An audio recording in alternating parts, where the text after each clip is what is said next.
In the faraway reaches of the Pacific Ocean rise breathtaking emerald islets, a fantastical world of jewel-box jungles and peculiar beasts, of coral lagoons teeming with sharks and overgrown specters from a storied past.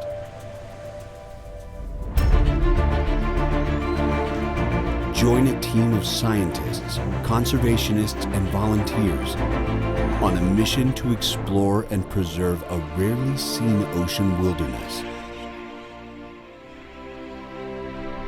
The atolls of the Pacific Marine National Monuments.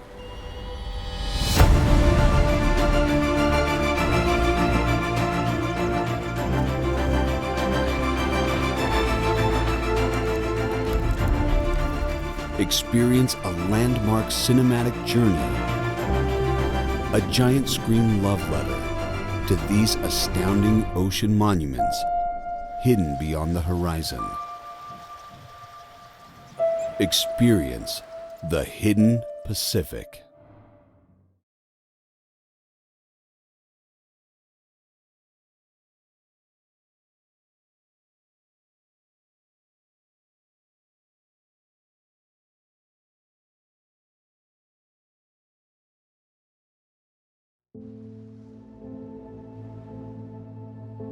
It's the coldest, windiest place on Earth. But Antarctica's wilderness was not always frozen.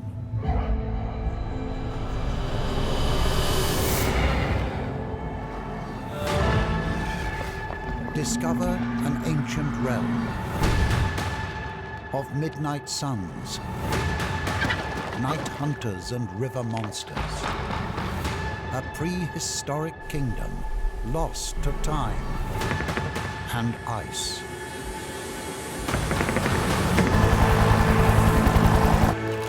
Join a new generation of scientists on an Antarctic adventure to uncover a hidden dinosaur story.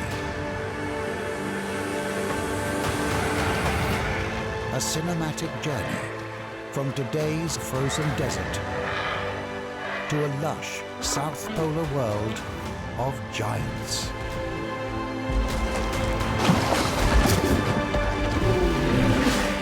Welcome to the dinosaur continent of Gondwana. Welcome to Antarctica.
The most powerful and positive environmental changes in the world will not come from one corporation, one government, or one visionary. Instead, they will come from all of us. Some of the changes will be large. Some will be hardly noticeable. Some will be started by a whisper, one friend to another.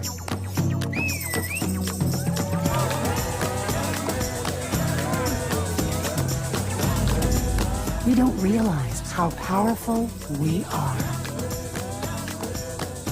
billions of little we's chipping away.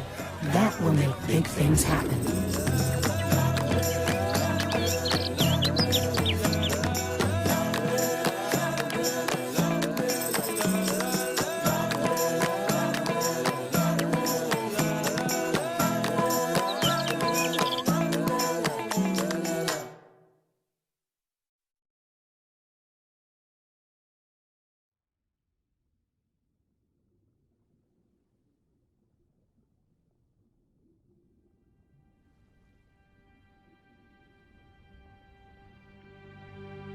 For centuries, we have considered the ocean a vast, limitless resource. Why shouldn't we? There were shoals of fish too big to imagine. And we didn't just need to eat the fish and the whales we took. We needed their oil for fuel, for power and light. Yet one by one, fisheries were depleted around the world, in the Mediterranean, the North Atlantic, and the Pacific.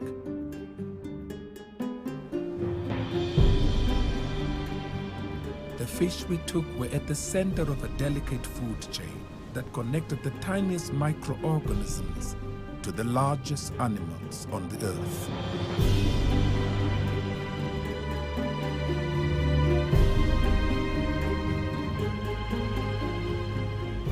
Break the food chain by taking too much from the sea, and one by one, the other predators disappear. But there is a place where man still shares the ocean, where the food chain is still unbroken. This is where Africa meets the sea.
We are in the Transkei, on the eastern coast of South Africa. Each winter, the coastline becomes a battleground where tropical predators meet cold water prey in one of the greatest natural events on the planet. Gigantic shoals of fish pursued by the highest concentration of ocean predators in the world will head here to a place called the Wild Coast.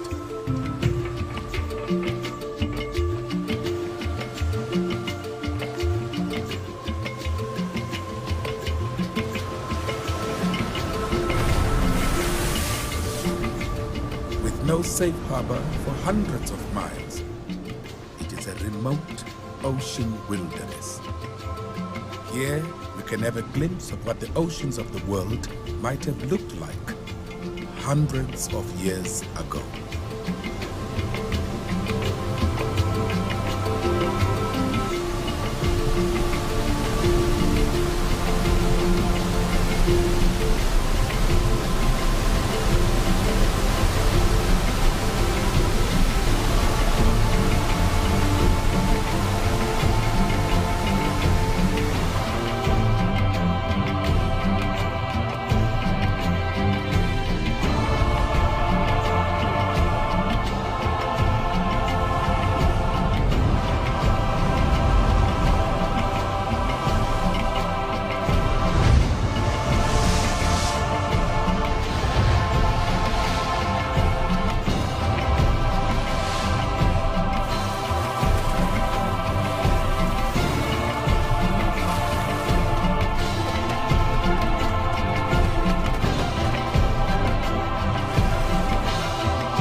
witness the circle of life.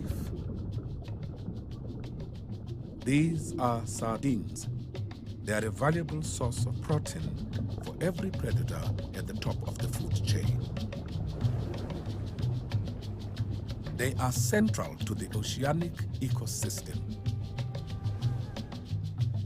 For just a few weeks each winter, millions of sardines find themselves drawn into the shallow water, creating shoals to 10 miles long.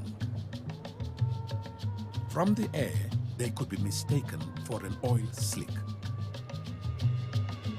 The sardines follow the cold water currents sweeping northwards from the southern Cape of Africa, pursuing the plankton and nutrients they crave. This can bring them as far as the wild coast, and perhaps even further north to the beaches of KwaZulu-Natal, where another predator awaits them.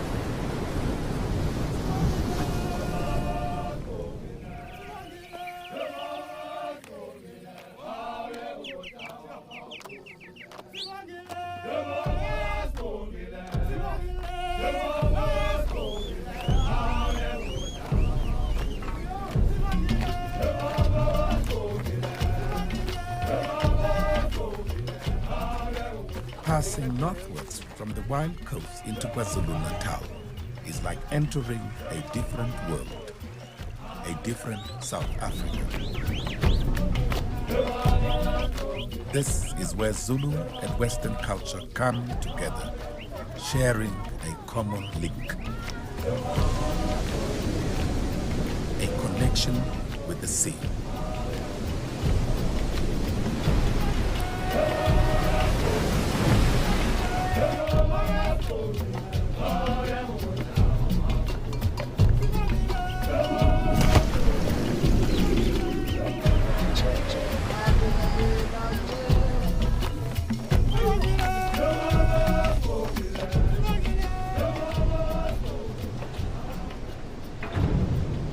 Industry came to this region from the land and the sugarcane fields. But there is another kind of wealth in the ocean. When the sardine shoals pass north of the wild coast, opposing warm water currents can force the cold water closer to the shore. If this happens, thousands and thousands of fish can be literally swept up on the beaches in a potential bonanza for the local fishermen.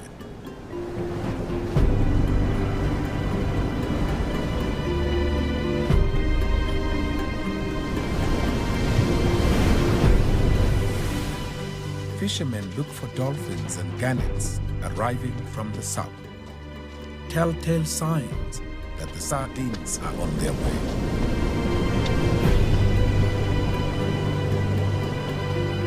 But for now, they prepare their nets and wait.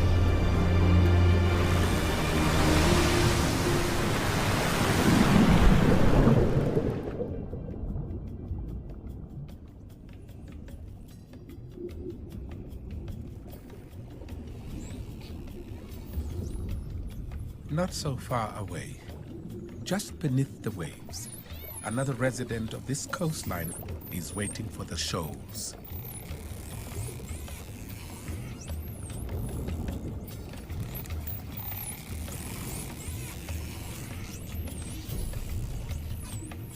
These bottlenose dolphins will work together in groups, using their sonar to track down the sardines.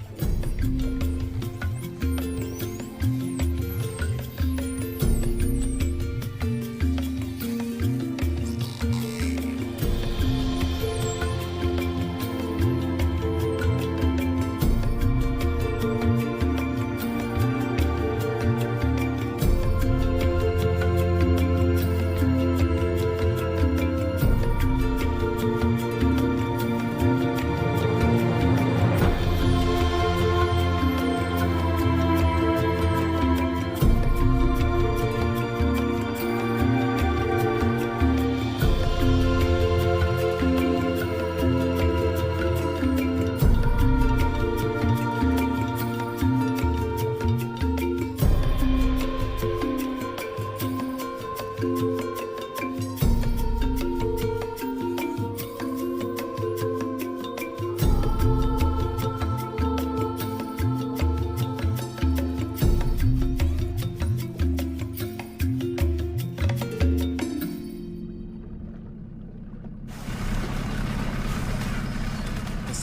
begin their journey hundreds of miles south of the wild coast, near the fishing ports of Mossel Bay and Port Elizabeth.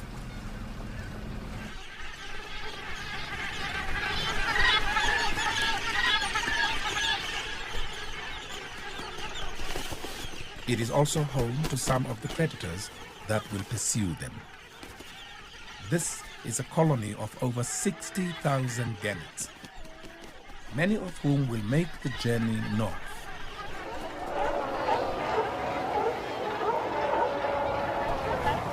They will be joined by Cape fur seals.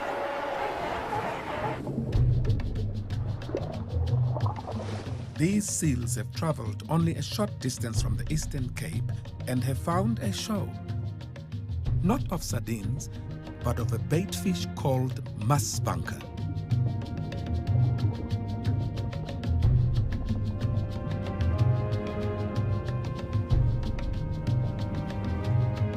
The school of fish has formed what is known as a bait ball in an effort to confuse the predators and protect itself. The shoal moves and changes shape almost as if it is a single entity. By swimming close together and only reacting to the movement of their neighbor, every single fish contributes to this shoal intelligence.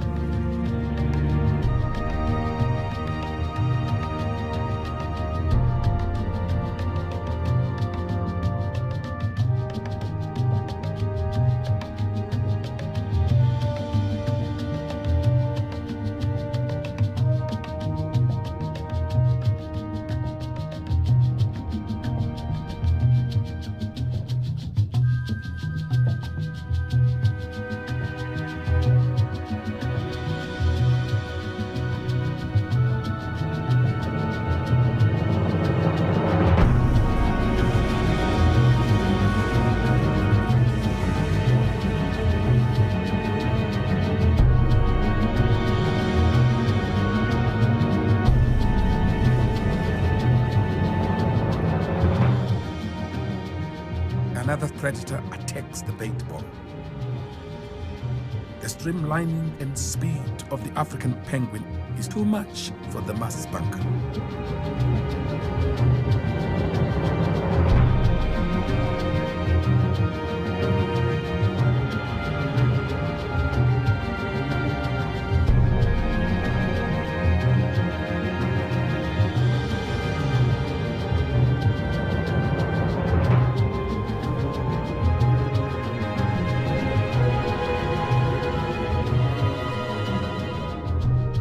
Nevertheless, this show is actually going to escape, returning to the depths.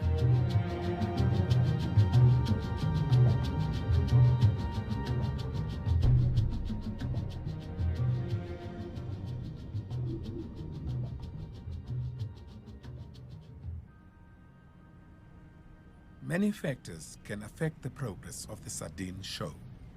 As global warming raises sea temperatures, the fish may be forced further away from the coast into deeper and colder water. This far south, they face another hazard.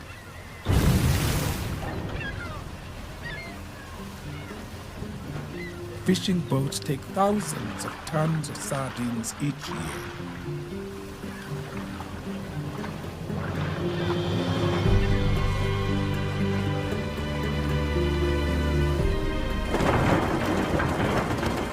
The quantity of sardines taken is strictly regulated by the South African government in an effort to ensure the fishery is sustainable. But there is always the possibility that whatever is taken here may reduce the number of sardines heading north.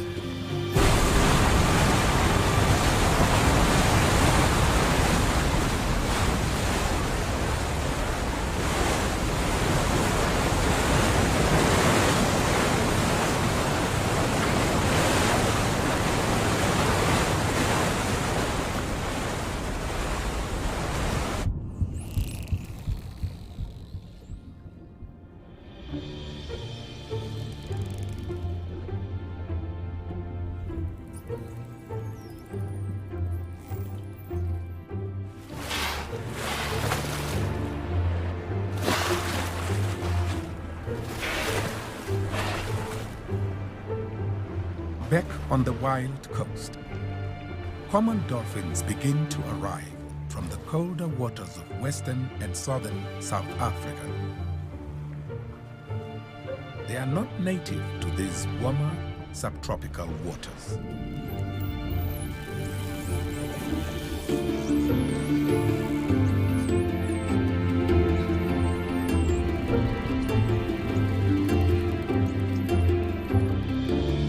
In June and July, joining the sardine hunt, they forget territorial differences and gather in pods of up to 4,000 or 5,000.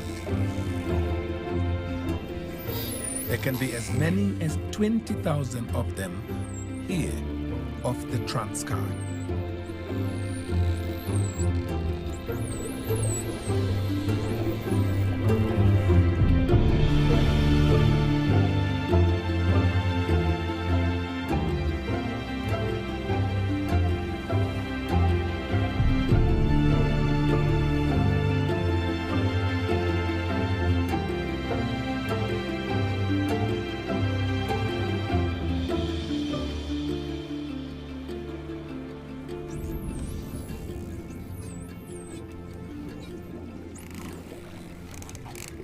Their presence is a sure sign that the shoals are approaching.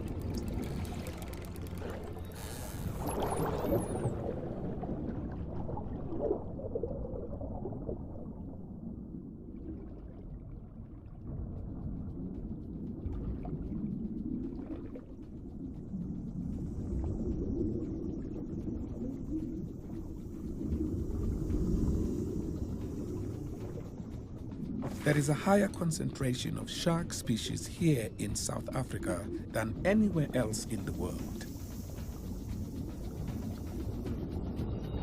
Perfectly evolved sea hunters, sharks can detect their prey from a distance of several miles.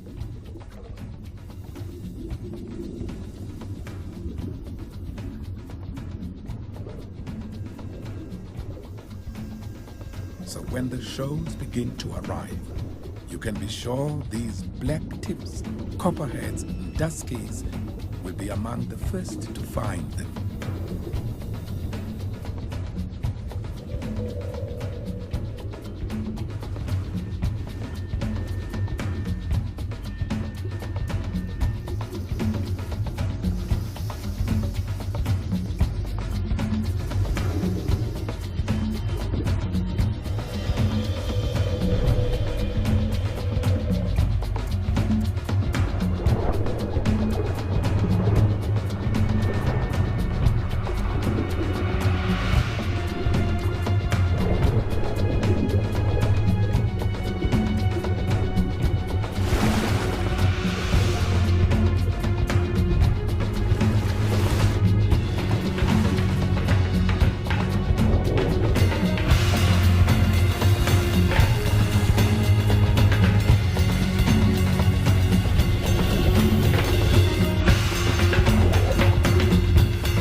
The nets that have been deterring sharks from the KwaZulu-Natal beaches are being removed in anticipation of the approaching shoal.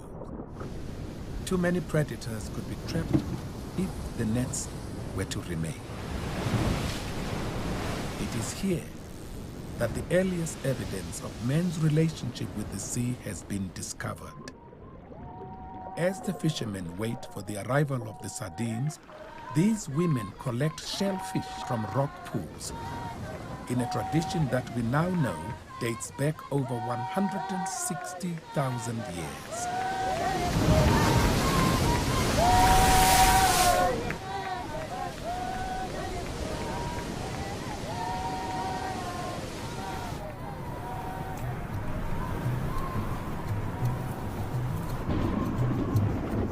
Every cold front that arrives from the south brings with it cooler air and colder water, drawing the sardines further and further north.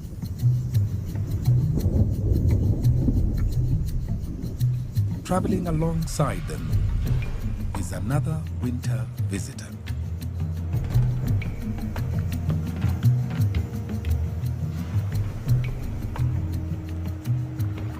Humpback whales head northwards like steam trains towards their winter breeding grounds in the warm waters of Mozambique.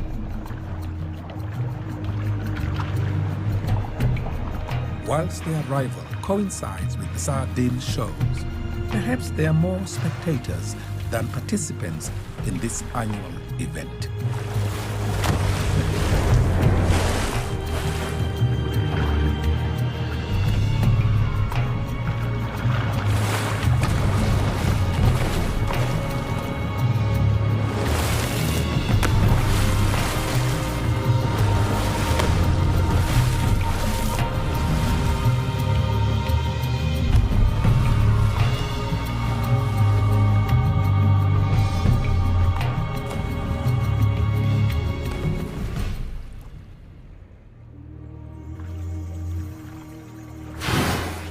Breaching is a common sight from the shoreline at this time of the year.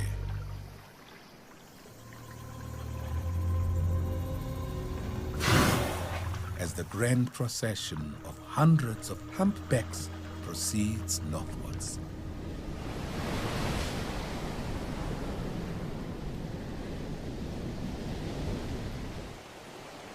Dawn at the KwaZulu-Natal coast. As the dolphins and gannets trek down the shoals out at sea, the people here are still watching, still waiting.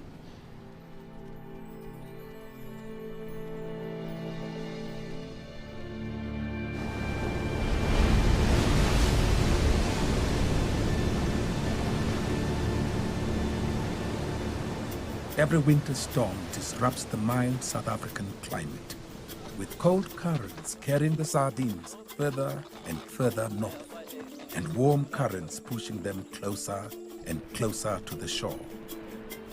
The predators sense a change in the ocean, in its temperature, in the presence of plankton, in the oil secreted by advancing shoals, and possibly even in the arrival of other predator species in the region.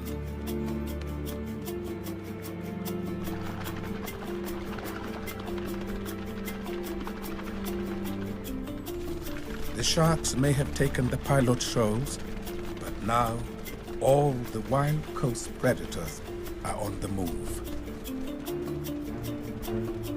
Gannets take to the air in greater numbers than ever. They can dive from as high as 100 feet and plunge as deep as 30. They can hit the water at speeds of up to 30 miles per hour.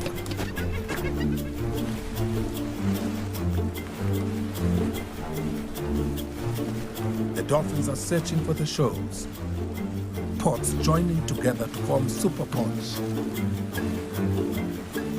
They gather momentum and prepare to charge.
Throughout the 20th century, sardine shoals were so huge that millions of them would be sidetracked into the shallows, where they were taken in nets, buckets, even upturned skirts. This is what became known as the sardine run.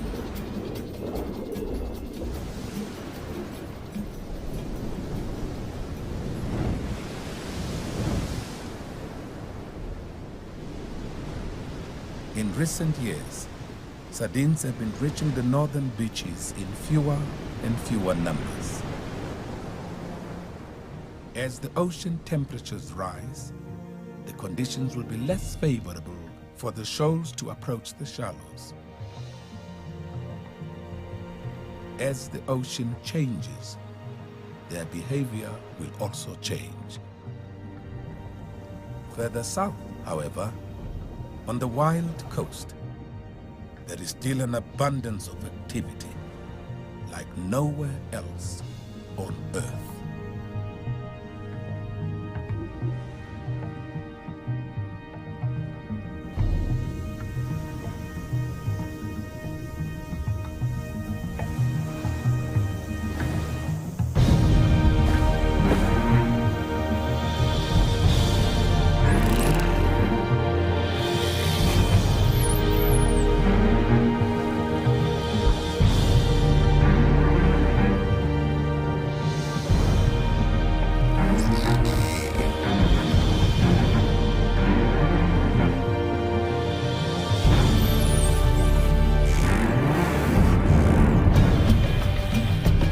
The shoal has been forced to the surface. It twists and turns and scutters, dazzling its attackers. The sea is alive with predators. Unconcerned with each other, focused only upon taking the sardines from every conceivable direction. An undersea battle has begun.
So how do we fit into the food chain?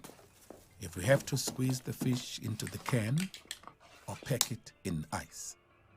What can we do to keep our oceans alive?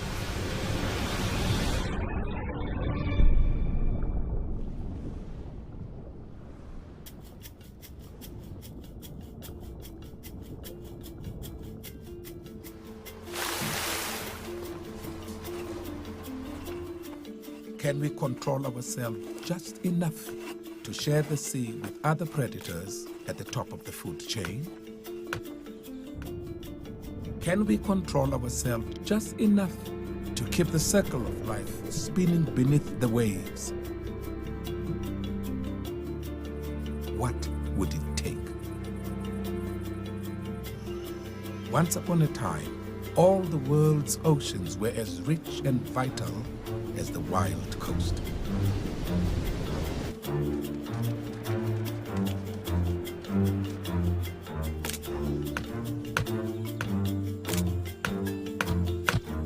What would it take to bring the world's oceans back to life?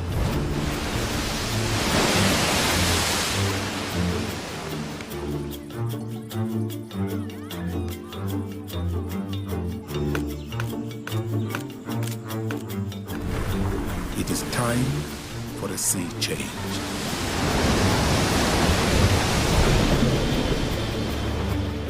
In the late 19th century, French scientist Marcel Hurubel first proposed the concept of marine reserves. He suggested that whole areas of the ocean, the fish hatcheries and nurseries, be protected. No one listened. Right now, over 12% of the world's land is protected, yet less than 1/100% of the ocean is a marine reserve. New Zealand and South Africa now lead the way, with South Africa committing to protecting 20% of its coastline. If the rest of the world were to follow, there would be hope for our ocean wilderness. Hope for the great shoals and for the predators.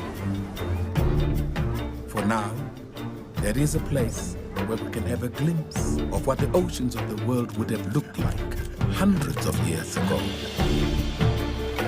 And perhaps one day could again. This is the wide ocean. This is where Africa meets the sea.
Simagile!